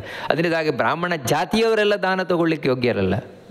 ಮತ್ತು ಯಾರು ಬ್ರಾಹ್ಮಣ ಜಾತಿಯಲ್ಲಿ ಬಂದು ಬ್ರಾಹ್ಮಣರ ಹಾಗೆ ತಪಸ್ಸು ಮಾಡ್ತಾ ಇದ್ದಾನೆ ಅವನಿಗೆ ಮಾತ್ರ ದಾನ ತಗೊಳ್ಳಿಕ್ಕೆ ಯೋಗ್ಯತೆ. ಯಾಕಂದರೆ ಅವನಿಗೆ ಆ ಪಾಪವನ್ನು ಅರಗಿಸಿಕೊಳ್ಳುವ ಶಕ್ತಿ ಇದೆ, ಉಳಿದವರಿಗಿಲ್ಲ. ಕ್ಷತ್ರಿಯ, ವೈಶ್ಯ, ಶೂದ್ರರು ಬ್ರಾಹ್ಮಣನಷ್ಟು ತಪಸ್ಸು ಮಾಡುವುದಿಲ್ಲ, ಹಿಂದೆ ಮಾಡ್ತಾ ಇರಲಿಲ್ಲ. ಯಾಕಂದರೆ ಅವರಿಗೆ ಬೇರೆ ಕೆಲಸಗಳಿದೆ, ಅವರಿಗೆ ಈ ಸಾಮಾಜಿಕವಾದ ಬೇರೆ ಬೇರೆ ಜವಾಬ್ದಾರಿಗಳಿದೆ. ಅದರಲ್ಲೇ ತೊಡಗಿಸಿಕೊಂಡಾಗ ದೇವರಲ್ಲೇ ಅವರು ಜೀವನವನ್ನು ಕಳೀಲಿಕ್ಕೆ ಆಗೋಲ್ಲ ಬ್ರಾಹ್ಮಣನಷ್ಟು. ಅದಕ್ಕೆ ಅವರು ದಾನ ತಗೊಳ್ತಾ ಇರಲಿಲ್ಲ. ಯಾಕಂದರೆ ಅವ್ರಿಗೆ ಮೊದಲೇ ಪಾಪವನ್ನು ಜೀರ್ಣ ಮಾಡ್ಕೊಳ್ಳಿಕ್ಕೆ, ತಮ್ಮ ಪಾಪವನ್ನೇ ಜೀರ್ಣ ಮಾಡ್ಕೊಳ್ಳಿಕ್ಕೆ ತಾಕತ್ತಿರೋಲ್ಲ. ಇನ್ನೊಬ್ಬರು ಪಾಪ ತಗೊಂಡ್ರೆ ದಾನದ ಮೂಲಕ ಪಾಪ ಎಲ್ಲಿಗೆ ಹೋಗ್ಬೇಕು? ಅವರು ಕ್ಷತ್ರಿಯರು, ವೈಶ್ಯ, ಶೂದ್ರರೆಲ್ಲ ಎಲ್ಲಿಗೆ ಹೋಗ್ಬೇಕು? ಇನ್ನೊಬ್ಬರು ಪಾಪವನ್ನು ತಗೊಂಡು ದಾನದ ಮೂಲಕ. ಅದಕ್ಕೋಸ್ಕರ ನೀವು ತಗೊಳ್ಬೇಡಿ, ಯಾಕಂದರೆ ಅದನ್ನು ಜೀರ್ಣ ಮಾಡಿಕೊಳ್ಳುವ ಶಕ್ತಿ ನಿಮಗೆ ಇಲ್ಲ ಅಂತ ಹಿಂದೆ ಹೇಳ್ತಾ ಇದ್ದದ್ದು. ನೋಡಿ, ಎಲ್ಲ ಕಾರಣಗಳಿಂದ ದಾನವನ್ನು ಕೊಡಬೇಕಾದ್ರೆ ಮೊದಲು ನಾವು ಕೊಡಬೇಕು ಅಂತಿರಬೇಕು, ಮತ್ತು ಒಬ್ಬ ಯೋಗ್ಯ ವ್ಯಕ್ತಿಯನ್ನು ನೋಡಬೇಕು. ನೋಡಿ, ಅದಕ್ಕಾಗಿ ಕೃಷ್ಣ ಏನು ಹೇಳ್ತಾನೆ ಅಂತ ಹೇಳಿದ್ರೆ, ದೇಶೇ ಕಾಲೇಚ ಪಾತ್ರೇಚ, ಇದು ಬಹಳ ಮುಖ್ಯವಾಗಿರುವುದು. ನಮ್ಮ ದಾನ ನಮಗೆ ಒಳ್ಳೆ ಪುಣ್ಯವನ್ನು ತಂದುಕೊಡಬೇಕು ಅಂತ ಹೇಳಿದರೆ ಮೊದಲನೇದಾಗಿ ದೇಶ ಅಂತ ಹೇಳಿದರೆ ಒಳ್ಳೆ ಜಾಗ. ಒಳ್ಳೆ ಜಾಗ ಅಂತ ಹೇಳಿದರೆ ಪುಣ್ಯಕ್ಷೇತ್ರ. ಯಾವುದು ಪುಣ್ಯಕ್ಷೇತ್ರ ಇದೆ ಆ ಪುಣ್ಯಕ್ಷೇತ್ರದಲ್ಲಿ ನಾವು ದಾನಾದಿಗಳನ್ನು ಮಾಡಬೇಕು. ಯಾವತ್ತು ದಾನಕ್ಕೆ ಯೋಗ್ಯವಾದದ್ದು ಪುಣ್ಯಕ್ಷೇತ್ರಗಳು. ಇಲ್ವಾ? ಪುಣ್ಯಕ್ಷೇತ್ರ ಇಲ್ವಾ? ಪುಣ್ಯಕ್ಷೇತ್ರ ಇಲ್ಲದಿದ್ದರೆ ನಮ್ಮ ಮನೆಯಲ್ಲಿಯೂ ಕೂಡ ಒಳ್ಳೆಯ ದೇಶದಲ್ಲಿ, ಒಳ್ಳೆಯ ಜಾಗದಲ್ಲಿ. ಅಂದರೆ ಇವಾಗ ಮನೆಯಲ್ಲಿ ನಾನು ಬೆಡ್ರೂಮಲ್ಲಿ ದಾನ ಮಾಡ್ತೇನೆ ಅಥವಾ ನಾನು ಬಚ್ಚಲು ಮನೆಯಲ್ಲಿ ದಾನ ಮಾಡ್ತೇನೆ? ಇಲ್ಲ, ಹಾಗೆ ಮಾಡಲಿಕ್ಕಿಲ್ಲ. ನೋಡಿ, ಅದಕ್ಕಾಗಿಯೇ ನಿಮ್ಮ ಮನೆಯಲ್ಲಿಯೂ ಕೂಡ ಯಾವುದು ಒಳ್ಳೆಯ ಜಾಗವೋ, ಇವಾಗ ದೇವರ ಕೋಣೆಯ ಎದುರಿಗೆ ಈ ರೀತಿ ಒಂದು ಶುದ್ಧವಾದ ಜಾಗ, ಆ ಶುದ್ಧವಾದ ಜಾಗದಲ್ಲಿ ದಾನ ಮಾಡಿದರೆ ನಿಮಗೆ ಒಳ್ಳೆ ಪುಣ್ಯ ಬರುತ್ತೆ. ಇದು ನಾವು ತಿಳ್ಕೊಳ್ಬೇಕಾದದ್ದು. ಇನ್ನು ನಾನು ಸ್ಮಶಾನದಲ್ಲಿ ದಾನ ಮಾಡ್ತೇನೆ? ಇಲ್ಲ, ದೇವಸ್ಥಾನದಲ್ಲಿ ದಾನ ಮಾಡು, ದೇವಸ್ಥಾನದಲ್ಲಿ ದಾನ ಮಾಡು, ನದಿ ತೀರದಲ್ಲಿ ದಾನ ಮಾಡು, ನಿನ್ನ ಮನೆಯಲ್ಲಿ ಶುದ್ಧವಾದ ಜಾಗದಲ್ಲಿ ದಾನ ಮಾಡು. ನೋಡಿ, ಇದೆಲ್ಲ ನಮಗೆ ಒಂದು ದಾನ ಅಂತ ಹೇಳುವುದು ಶ್ರೇಷ್ಠ ಆಗಬೇಕಾದ್ರೆ ಯಾಕೆ ಕಾರಣ ಆಗುತ್ತೆ ಅಂತ. ಎರಡನೇದೇನು ಅಂತ ಹೇಳಿದ್ರೆ ಕಾಲ, ಒಳ್ಳೆಯ ಕಾಲ. ಒಳ್ಳೆಯ ಕಾಲದಲ್ಲಿ ದಾನ ಮಾಡಬೇಕು ಅಂತ ಹೇಳಿದ್ರೆ ಮಧ್ಯರಾತ್ರಿ ದಾನ ಮಾಡ್ತೇನೆ? ಇಲ್ಲ. ಮತ್ತೇನೆಂದರೆ ಪರ್ವಕಾಲಗಳಲ್ಲಿ, ಇವಾಗ ಗ್ರಹಣ, ಹುಣ್ಣಿಮೆ, ಅಮಾವಾಸ್ಯೆ, ಸಂಕ್ರಮಣ, ಯುಗಾದಿ, ಅಕ್ಷಯ ತದಿಗೆ ಮುಂತಾದ ಪುಣ್ಯ ಪರ್ವಕಾಲಗಳಿವೆಲ್ಲ. ಆ ದಿನಗಳಲ್ಲಿ ನಾವು ಮಾಡುವ ದಾನ ಏನಿದೆ ಅದು ನಮಗೆ ತುಂಬ ಫಲವನ್ನು ತಂದುಕೊಡ್ತದೆ, ಹೆಚ್ಚು ಪುಣ್ಯವನ್ನು ತಂದುಕೊಡ್ತದೆ. ಅದಕ್ಕೆ ಆ ರೀತಿ ಕಾಲದಲ್ಲಿ. ಇನ್ನೊಂದು ಕಾಲ ಅಂತ ಹೇಳೋದಕ್ಕೆ ಅರ್ಥ ಏನು ಅಂತ ಹೇಳಿದರೆ, ಯಾವ ಕಾಲದಲ್ಲಿ ದೇವರು ನನಗೆ ಕೊಟ್ಟಿದ್ದಾನೋ ಸಂಪತ್ತು ಅವತ್ತು ದಾನ ಮಾಡಿಬಿಡು. ದೇವರು ಸಂಪತ್ತು ಕೊಟ್ಟಾಗ ನಾನು ದಾನ ಮಾಡಿದ ಹೊರತು ಇವಾಗ ದೇವರು ಕೊಟ್ಟಿದ್ದಾನೆ, ಗೊತ್ತಿದ್ರು ಕೂಡ ಎಲ್ಲ ರಿಟೈರ್ಡ್ ಆದಮೇಲೆ ಕೊಡೋಣ, ಎಲ್ಲ ರಿಟೈರ್ಡ್ ಆದಮೇಲೆ, ಮತ್ತು ಈಗಲ್ಲ, ಇವಾಗ ಕೊಟ್ಟಿದ್ದಾನೆ ಆದರೆ ದಾನ ಮಾಡಲ್ಲ ಅಂದರೆ ಕೊಟ್ಟ ಕಾಲದಲ್ಲಿ ನೀನು ದಾನ ಮಾಡದೇ ಇದ್ದರೆ ನಾಳೆ ರಿಟೈರ್ಡ್ ಆದಮೇಲೂ ನಿನ್ನ ಹತ್ರ ದುಡ್ಡಿರ್ಬೋದು, ಆದರೆ ಬುದ್ಧಿ ಇರ್ತದ? ಕೊಡಬೇಕು ಅಂತ ಬುದ್ಧಿ ಇರ್ತದ? ಇಲ್ಲ. ನೋಡಿ, ಅದಕ್ಕೋಸ್ಕರ ಯಾವಾಗ ದೇವರು ಮನಸ್ಸು ಕೊಡ್ತಾನೋ ಆವಾಗ ದಾನ ಮಾಡಿಬಿಡಬೇಕು. ಕರ್ಣನ ಹಾಗೆ ಆ ವಿಷಯದಲ್ಲಿ, ಅದಕ್ಕೆ ದಾನಶೂರ ಕರ್ಣ ಅಂತ ಅವನಿಗೆ ಹೆಸರು. ಅವನ ಹತ್ರ ಒಬ್ಬ ಬ್ರಾಹ್ಮಣ ಕೇಳ್ಕೊಂಡು ಬಂದಂತೆ, ನನ್ನ ಮಗನಿಗೆ ಉಪನಯನ ಮಾಡಬೇಕು, ಅದಕ್ಕೆ ಏನಾದರೂ ಕೊಡಿ ಸ್ವಾಮಿ ಅಂತ ಕರ್ಣನ ಹತ್ರ. ಕರ್ಣ ಎಣ್ಣೆ ಹಚ್ಕೊಳ್ತಾ ಇದ್ದಂತೆ. ಅವನ ಕೈಯಲ್ಲಿ, ಎಡಗೈಯಲ್ಲಿ ಬಂಗಾರದ ಥಾಲಿ ಇತ್ತಂತೆ, ಎಣ್ಣೆಯ ಥಾಲಿ ಇತ್ತಂತೆ. ಆ ಎಡಗೈಯಲ್ಲೇ ಕೊಟ್ಟನಂತೆ. ಕೈಯಲ್ಲಿ ಹಿಡ್ಕೊಂಡಿದ್ದಂಥ ಆ ಬಂಗಾರದ ಥಾಲಿಯನ್ನು ಹಾಗೆ ಬ್ರಾಹ್ಮಣನಿಗೆ ಕೊಟ್ಬಿಟ್ಟಂತೆ. ತಗೊಳ್ಳಿ ಸ್ವಾಮಿ ಇದು ನಿಮಗೆ ಅಂತ. ಬ್ರಾಹ್ಮಣ ಕೇಳಿದ್ನಂತೆ, ಅಲ್ಲ ಎಡಗೈಯಿಂದ ಬಲಗೈಲಿಗಾದರೂ ತಂದು ಕೊಡ್ಬೋದಿತ್ತಲ್ವ, ಎಡಗೈಯಲ್ಲಿ ಯಾಕೆ ಕೊಟ್ಟಿ ಅಂತ. ಅದಕ್ಕೆ ಕರ್ಣ ಹೇಳಿದ್ನಂತೆ, ಎಡಗೈಯಿಂದ ಬಲಗೈಗೆ ಬರಬೇಕಾದ್ರೆ ನನ್ನ ಮನಸ್ಸು ಬದಲಾಗ್ಬಿಟ್ರೆ, ಕೊಡೋದು ಬೇಡ ಅಂತ ಕಂಡ್ರೆ, ಅದಕ್ಕೋಸ್ಕರ ಎಡಗೈಯಲ್ಲೇ ಕೊಟ್ಟೆ ಅಂತ. ಅಂದರೆ ನೋಡಿ, ಹೀಗೆ ದೇವರು ಕೊಟ್ಟ ಕಾಲದಲ್ಲಿ ಕೊಟ್ಬಿಡಬೇಕು. ಹಾಗಂತ ಮಧ್ಯರಾತ್ರಿಯಲ್ಲಿ ನಾನು ಕೊಡಬೇಕು ಅಂತ ಕಾಣಿಸ್ತು ಅಂತ ಹೇಳಿದ ಕೂಡಲೇ ಕೊಡ್ಲಿಕ್ಕೆ ಹೊರಡೋದಲ್ಲ. ಮತ್ತೇನು ಅಂತ ಹೇಳಿದರೆ, ಯಾವ ಕಾಲದಲ್ಲಿ ಕೊಟ್ಟಿದ್ದಾನೆ ದೇವರು ಸಂಪತ್ತನ್ನು ಆಗ ದಾನ ಮಾಡು. ಯಾಕಂದರೆ ಈ ಸಂಪತ್ತು ಅನ್ನೋದು ಅಸ್ಥಿರ, ಈ ಆರೋಗ್ಯ ಅನ್ನೋದು ಅಸ್ಥಿರ. ಅಂದರೆ ಇವತ್ತಿದ್ದಾಗ ನಾಳೆ ಇರ್ತದೆ ಅಂತ ಹೇಳಿಕ್ಕೆ ಬರೋಲ್ಲ. ಇದು ಕಾಲ ಅನ್ನೋದಕ್ಕೆ ಇನ್ನೊಂದು ಅರ್ಥ. ಅಂದರೆ ದೇವರು ಕೊಟ್ಟ ಕಾಲದಲ್ಲಿ. ಇನ್ನೊಂದೇನೆಂದರೆ ಒಳ್ಳೆಯ ಕಾಲದಲ್ಲಿ ನೀನು ದಾನವನ್ನು ಮಾಡು. ಅದರಲ್ಲಿ ದಾನ ಮಾಡಲಿಕ್ಕೆ ಶ್ರೇಷ್ಠವಾದ ಕಾಲ ಗ್ರಹಣ ಕಾಲ. ಗ್ರಹಣ ಕಾಲ, ಹಾಗೆ ಪರ್ವದಿನಗಳು, ಇವುಗಳೆಲ್ಲ ಶ್ರೇಷ್ಠವಾದ ದಿನ. ಇನ್ನೊಂದು ಮರಣ ಕಾಲ. ಸಾಯುವ ಅಂತಿಮ ಕ್ಷಣದಲ್ಲಿ ನಾವು ಕೈ ಎತ್ತಿ ಏನು ಕೊಡ್ತೇವೆ ಅದಕ್ಕೆ ಇತಿಯೇ ಇಲ್ವಂದು. ನೀನು ಬೇಕಿದ್ರೆ 1 ಪೈಸೆ ಕೊಡು, ಸಾಯುವ ಕಾಲದಲ್ಲಿ 1 ಪೈಸೆ ದಾನ ಮಾಡಿದೆ ಅಂತ ಹೇಳಿದರೆ ಬದುಕಿದ್ದಾಗ ಕೋಟಿ ಕೋಟಿ ರೂಪಾಯಿ ಕೊಡು, ಏನು ದಾನ ಮಾಡ್ತೀಯ ಅದಕ್ಕೆ ಸಮಾನ ಅಂತ ಹೇಳ್ತಾರೆ. ಆ ರೀತಿ ಆ ಕಾಲದಲ್ಲಿ ದಾನ ಮಾಡೋದು. 3ನೇದು ಪಾತ್ರ. ಇದೇ ನಾವು ಅವಾಗಿನಿಂದ ನೋಡ್ಕೊಂಡು ಬಂದದ್ದು. ಅಂದರೆ ಆ ವ್ಯಕ್ತಿ ಹೇಗಿರಬೇಕು ಅದಕ್ಕೆ ಕೃಷ್ಣ ಹೇಳ್ತಾನೆ ಪಾತ್ರ ಅಂತ. ಪಾತ್ರ ಅಂತ ನಾವು ಯಾರನ್ನು ಕರೀತಾರೆ, ಒಬ್ಬ ವ್ಯಕ್ತಿ ಅಂತಲ್ಲ ಪಾತ್ರ ಶಬ್ದಕ್ಕರ್ಥ. ಮತ್ತೇನೆಂದರೆ ಯಾರೋ ಬೈದಾನೆ ಅಥವಾ ಅಯ್ಯೋ ಬಡವರು ತುಂಬ ಬಡವರು, ಅದಕ್ಕೆ ನಾವು ದಾನ ಮಾಡಿಬಿಟ್ಟು ಅವರಿಗೆ. ಹೌದು, ಬಡತನ ಅನ್ನುವುದು ದಾನಕ್ಕೆ ಒಂದು ಮಾನದಂಡ. ಹೌದು, ಶಾಸ್ತ್ರ ಹೇಳ್ತದೆ ದಾನ ಯಾರಿಗೆ ಕೊಡಬೇಕು ಅಂತ ಹೇಳಿದ್ರೆ, ಮನೆ ತುಂಬ ಜನ ಇದ್ದಾರೆ, ದುಡಿಯುವವನು ಒಬ್ಬನೇ ಇದ್ದಾನೆ, ಪಾಪ ತುಂಬ ಕಷ್ಟ ಇದೆ, ಇವನು ಏನಾದರೂ ತೊಗೊಂಬಂದರೆ 10 ಜನ ಕಾಯ್ತಾ ಇರ್ತಾರೆ, ಅಂಥವನಿಗೆ ದಾನ ಮಾಡಬೇಕಂತ ನೋಡಿ. ಆದರೆ ಇಷ್ಟೇ ಅದಕ್ಕೆ ಕ್ವಾಲಿಫಿಕೇಷನ್ ಅಲ್ಲ, ಮಾನದಂಡ ಅಲ್ಲ. ಮತ್ತೇನೆಂದರೆ ಪಾತ್ರ ಶಬ್ದಕ್ಕೆ ಅರ್ಥ ಏನು ಅಂತ ಹೇಳಿದರೆ, ಯಾವ ವ್ಯಕ್ತಿ ಪಾತ್ರ ನೋಡಿ ಎರಡಿದೆ. ಪಾ ಅಂದರೆ ಪಾಪ ಅಂತ, ಪಾಪಾತ್ ತ್ರ ಅಂದರೆ ತ್ರಾತಿ. ಪಾಪದಿಂದ ನಮ್ಮನ್ನು ರಕ್ಷಣೆ ಮಾಡುವ ತಾಕತ್ತು ಯಾರಿಗಿದೆಯೋ ಅವನು ಪಾತ್ರ ಅಂತ ಕರೆಯುವುದು. ಇವಾಗ ಬರೀ ಬಡವನಾಗಿದ್ದಾನೆ ಅಂತ ಹೇಳಿದ್ರೆ ಅವನು ಏನೂ ದೇವರು ಪೂಜೆ ಮಾಡಲ್ಲ, ಏನೂ ದೇವರ ಅನುಷ್ಠಾನವನ್ನು ಮಾಡುವುದಿಲ್ಲ. ಮತ್ತೇನು ಅಂತ ಹೇಳಿದ್ರೆ ಬಡತನವೇ ಅವನಿಗೆ ಮುಖ್ಯ. ಯಾಕಂದರೆ ಏನು ಮಾಡದೇ ಅವನು ಬಡವಾಗಿರೋದು. ಧರ್ಮಾಚರಣೆ ಮಾಡದೆ, ದೇವರ ಆರಾಧನೆಯನ್ನು ಮಾಡದೆ, ಈ ರೀತಿ ಇದ್ದದ್ರಿಂದಲೇ ಅವನು ಆ ರೀತಿ ಬಡವನಾಗಿರೋದು. ಅಷ್ಟೇ ಮಾನದಂಡ ಅಲ್ಲ. ಮತ್ತು ಕೆಲವರಿಗೇನು ಅಂದರೆ ಪ್ರಾರಬ್ಧವಶಾತ್ ಈ ಜನ್ಮದಲ್ಲಿ ಪಾಪ ದೇವರು ತುಂಬ ಮಾಡ್ತಾ ಇದ್ದಾರೆ ಅವರು, ಆದರೆ ಯಾವುದೋ ಜನ್ಮದ ಪಾಪದಿಂದಾಗಿ ಈ ಜನ್ಮದಲ್ಲಿ ಬಡವರಾಗಿ ಹುಟ್ಕೊಂಡಿದ್ದಾರೆ. ಆದರೆ ಈ ಜನ್ಮದಲ್ಲಿ ಚೆನ್ನಾಗಿ ದೇವರ ಆರಾಧನೆ ಮಾಡ್ತಾ ಇದ್ದಾರೆ. ಅಂಥವನಿಗೆ ನೀನು ದಾನ ಮಾಡು, ಅದರಿಂದಾಗಿ ನಿನ್ನ ಪಾಪ ಕಳೀತದೆ. ಮತ್ತು ಇನ್ನೊಂದೇನು ಅಂತ ಹೇಳಿದರೆ ನೋಡಿ, ಪಾತ್ರ ಅಂತ ಹೇಳೋದಕ್ಕೆ ಇನ್ನೊಂದೇನು ಅಂತ ಹೇಳಿದರೆ ಪಿಬತಿ. ಅಂದರೆ ನಾವು ಏನು ಕೊಡ್ತೇವೆ ವಸ್ತುವನ್ನು ಅದನ್ನು ಅನುಭವತಿ, ಖುಷಿ ಪಡ್ತಾನಂತೆ. ನಾವು ಕೊಟ್ಟ ವಸ್ತುವನ್ನು ಖುಷಿ ಪಡ್ತಾನಂತೆ ಅವನು. ಇಂಥದ್ದು ನನಗೆ ಕೊಟ್ಬಿಟ್ರಲ್ವಾ ಅಂತ ನೋಡಿ. ಇದು ಅಂದರೆ ದಾನ ಕೊಡಬೇಕಾದ್ರೆ ಸಾತ್ವಿಕವಾದ ದಾನದಲ್ಲಿ ಹೇಗಿರಬೇಕು ಅಂತ ಹೇಳಿದರೆ, ದಾನ ಕೊಡುವವನಿಗೆ ಖುಷಿಯಿಂದ ಕೊಡಬೇಕು. ನಾವು ಹಿಂದೆ ನೋಡಿದಾಗ ಇದು ನನ್ನ ಕರ್ತವ್ಯ ಕೊಡಲೇಬೇಕು ಅಂತ ತುಂಬ ಖುಷಿಯಿಂದ ಕೊಡಬೇಕು. ತೆಗೆದುಕೊಳ್ಳುವವನು ಅಷ್ಟೇ ಖುಷಿಯಿಂದ ತಗೊಳ್ಬೇಕು. ಇದು ಬಹಳ ಮುಖ್ಯ. ತಗೊಳ್ಳುವವನು ಅಯ್ಯೋ ನನಗೆ ಬೇಡ್ರಿ ನನಗೆ ದಾನ ಕೊಡಬೇಡ್ರಿ ಅಂತ ಹೇಳೋದು. ದಾನ ಇಲ್ಲರಿ, ನಾವು ನಿಮಗೇ ಕೊಡಬೇಕು, ನಾವು ನಿಮಗೇ ಕೊಡೋದು ಸಂಕಲ್ಪ ಮಾಡಿಬಿಟ್ಟಿದ್ದೇವೆ, ನೀವು ತಗೊಳ್ಳೇಬೇಕು, ಒತ್ತಾಯಪೂರ್ವಕವಾಗಿ ಕೊಡೋದು. ಇವು ನನಗೆ ಬೇಡ ಅಂತ ಹೇಳೋದು. ಯಾಕೆ ಇಂಥ ದಾನ ಮಾಡ್ತೀರಿ? ಯಾಕಂದರೆ ಈ ರೀತಿ ಇನ್ನೊಬ್ಬರಿಗೆ ಇಷ್ಟ ಇಲ್ಲದೆ ಒತ್ತಾಯಪೂರ್ವಕವಾಗಿ ಕೊಡುವುದರಿಂದ ನಿಮಗೇನೂ ಪ್ರಯೋಜನ ಆಗೋಲ್ಲ. ಯಾಕಂದರೆ ಅವರಿಗೆ ಅದು ಬೇಕು ಅಂತಿರೋಲ್ಲ. ನಿಮಗೊಂದು ಪ್ರಶ್ನೆ ಬರುವುದು, ಅಲ್ರಿ ಅವರು ಪಾಪ ಒಳ್ಳೆ ದೇವ್ರ ಪೂಜೆ ಮಾಡ್ತಾ ಇದ್ದಾರೆ, ಅನುಷ್ಠಾನ ಮಾಡ್ತಾ ಇದ್ದಾರೆ, ಚೆನ್ನಾಗಿ ಬದುಕ್ತಾ ಇದ್ದಾರೆ, ಅದಕ್ಕೆ ಅವ್ರಿಗೊಂದು ದಾನ ಕೊಡಬೇಕು ಅಂತ ನಮ್ಗೆ ಆಸೆಯಪ್ಪ. ಅವ್ರು ತಗೊಳ್ಳಲ್ಲ ಅಂದರೆ ಮತ್ತೆ ಯಾರಿಗೂ ಕೊಡ್ಬೇಕು ನಾವು?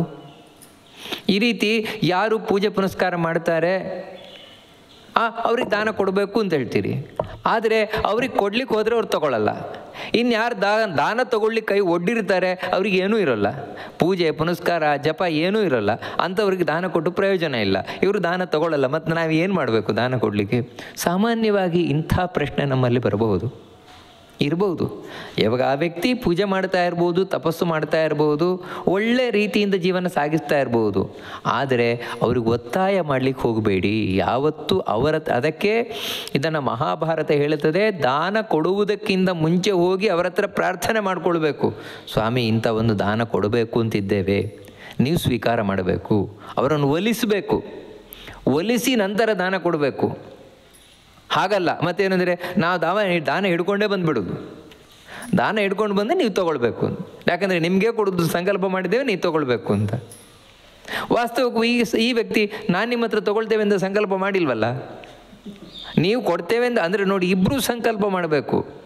ಕೊಡ್ತೇನೆ ಅಂತ ಹೇಗೆ ಸಂಕಲ್ಪ ಮಾಡ್ತಾನೆ ಈ ವ್ಯಕ್ತಿ, ತಗೊಳ್ತೇನೆ ಅಂತ ತಗೊಳ್ಳುವವನು ಸಂಕಲ್ಪ ಮಾಡಬೇಕು. ಅಂದರೆ ಇಬ್ಬರಿಗೂ ಒಳ್ಳೆಯ ಭಾವನೆ ಇದ್ದಾಗ ಮಾತ್ರ ಸಾರ್ಥಕವೇ ಹೊರತು ಇಲ್ಲದಿದ್ದರೆ ಹೇಗಾಗತ್ತೆ ಅಂತ ಹೇಳಿದರೆ, ಒಬ್ಬರು ವ್ಯಕ್ತಿ ಹೀಗೆ ಹೇಳ್ತಾ ಇದ್ದು, ಅವರಿಗೆ ಬೇಕಾದಷ್ಟಿದೆ, ಈ ರೀತಿ ಅವರು ದೊಡ್ಡ ವ್ಯಕ್ತಿಗಳು ಅಂತ ಎಲ್ಲ ದಾನ ಮಾಡಿದ್ದು ಕಡೆಗೆ ಎಲ್ಲಿವರೆಗೆ ಅಂದರೆ, ಅವರಿಗೆ ನೀವು ಯಾವುದೋ ಅಕ್ಕಿ ಬೇಳೆ ಅದಲ್ಲ, ಒಂದು ಬೆಳ್ಳಿ ತಂಬಿಗೆ ನಾನು ದಾನ ಮಾಡ್ತೇನೆ ಅಂತ ಹೇಳಿದ್ರು ಅವ್ರಿಗೆ ಬೇಡ. ಯಾಕಂದರೆ ಅವ್ರು ಹೇಳಿದ್ರು, ಅಯ್ಯೋ ನಮ್ಮ ಮನೆಯಲ್ಲಿ 10 ಬೆಳ್ಳಿ ತಂಬಿಗೆ ಇದೆ, ಈ ರೀತಿ ದಾನ ಬಂದದ್ದು. ಎಲ್ಲಿವರೆಗೆ ಅಂದರೆ ಅವ್ರು ಹೇಳಿದ ಮಾತು, ನಾವು ಟಾಯ್ಲೆಟಿಗೂ ಸಮೇತ ಬೆಳ್ಳಿ ಚೊಂಬು ತೊಗೊಂಡು ಹೋಗ್ಬೋದು, ಅಷ್ಟು ನಮ್ಮ ಮನೇಲಿ ಬೆಳ್ಳಿ ಚೊಂಬಿದೆ, ಈ ದಾನ ತೊಗೊಂಡು ಏನು ಮಾಡೋಣ. ಅಂದರೆ ಹೀಗೆ ಅಂಥ ವ್ಯಕ್ತಿಗೆ ನೀವು ದಾನ ಮಾಡೋದ್ರಿಂದಾಗಿ ಹೆಚ್ಚಿನ ಪ್ರಯೋಜನ ಇಲ್ಲ. ಯಾಕಂದರೆ ಅವ್ರಿಗೆ ಬೇಕು ಅಂತಿರೋಲ್ಲ, ಅವ್ರಿಗೆ ಕೊಟ್ಟರೆ ಖುಷಿಯಾಗತ್ತೆ ಅಂತನೋ ಖಾತ್ರಿ ಇರೋಲ್ಲ. ಅಥವಾ ನೀವು ಅಂಥವರಿಗೆ ಕೊಟ್ಟರೂ ಕೂಡ ಅವ್ರು ಯೋಚನೆ ಮಾಡೋದೇನೆಂದರೆ, ಅವ್ರ ಮನೆಯಲ್ಲಿ ಬೆಳ್ಳಿ ಚೊಂಬು ಕೊಟ್ಟಿದ್ರಲ್ವ, ಇದಕ್ಕಿಂತ ಚೆನ್ನಾಗಿತ್ತದು, ಒಳ್ಳೆ ಕ್ವಾಲಿಟಿ ಇತ್ತು, ಇದು ಅಷ್ಟು ಚೆನ್ನಾಗಿಲ್ಲ, ಇದು ಅಷ್ಟು ಸಣ್ಣ ಚೊಂಬು ಅಷ್ಟು ಅಂದ್ರೆ ನೋಡಿ, ಹೀಗೇ ಯೋಚನೆ ಮಾಡ್ತಾರೆ ಹೊರತು ಅವರು ಕೊಟ್ಟರಲ್ಲ ನನಗೆ ಈ ರೀತಿ ತಿಳ್ಕೊಳ್ಳಲ್ಲ. ಆದರೆ ಬದಲಿಗೆ ಅಲ್ಲಿ ಸಿಗೋಲ್ಲ, ನಿಜವಾಗಲೂ ಇಂಥ ವ್ಯಕ್ತಿಗಳು ಸಿಗೋಲ್ಲ. ಆದರೆ ಸಿಕ್ಕಿದರೆ ಹೇಳಿದ್ದು ಒಳ್ಳೆ ದೇವರ ಪೂಜೆ ಪುನಸ್ಕಾರ ದಾನ ಮುಂತಾದವುಗಳೆಲ್ಲ ಮಾಡಿಕೊಂಡು ಒಳ್ಳೆ ರೀತಿಯಿಂದ ಬಾಳ್ತಾ ಇರುವಂತಹ, ಆಸೆ ಇಲ್ಲದೇ ಇರುವಂತಹ ಒಬ್ಬ ಬಡ ಬ್ರಾಹ್ಮಣ. ಆ ಬಡ ಬ್ರಾಹ್ಮಣನ ಮನೆಯಲ್ಲಿ ಹೆಣ್ಮಕ್ಳೆಲ್ಲ ಇದ್ದಾರೆ, ಮದುವೆ ಬೇಕಾಗಿರುವಂತಹ ಏನಾಗಬೇಕಾಗಿರುವ ಹೆಣ್ಮಕ್ಳೆಲ್ಲ ಇದ್ದಾರೆ. ಅಂಥ ವ್ಯಕ್ತಿಗೆ ನೀವು ಇದೇ ಒಂದು ಬೆಳ್ಳಿಯ ಚೊಂಬನ್ನು ದಾನ ಮಾಡಿ, ಆ ವ್ಯಕ್ತಿ ಎಷ್ಟು ಖುಷಿ ಪಡ್ತಾನೆ. ಯಾಕಂದರೆ ನನ್ನ ಒಬ್ಬಳು ಮಗಳು ಮದುವೆಗೆ ದಾನ ಕೊಡಲಿಕ್ಕಾಗತ್ತಿದ್ದು ಅಂದರೆ ಅವನಿಗೆ ಅವಶ್ಯಕತೆ ಇದೆ ಅದರದ್ದು. ನೀವು ಕೊಟ್ಟಾಗ ಅಷ್ಟು ಖುಷಿ ಪಡ್ತಾನೆ ಅವನು. ನೋಡಿ, ಹೀಗೆ ಅವನು ಪಾತ್ರ. ಹಾಗಂತ ಪಾತ್ರ ಅಂತ ಹೇಳಿದರೆ ಅವನಿಗೆ ಬೇಕು ಅಂತ ಹೇಳೋದು ಅಷ್ಟೇ ಅಲ್ಲ, ಮತ್ತು ಇನ್ನೊಂದು ಅರ್ಥದಲ್ಲಿ ನಾವು ನೋಡಿದ್ವಲ್ಲ, ನಮ್ಮ ಪಾಪವನ್ನೂ ಕಳೆಯುವ ತಾಕತ್ತು ಅವನಿಗಿರಬೇಕು. ಆ ರೀತಿ ಇರುವವನಿಗೆ ದಾನ ಮಾಡಬೇಕು.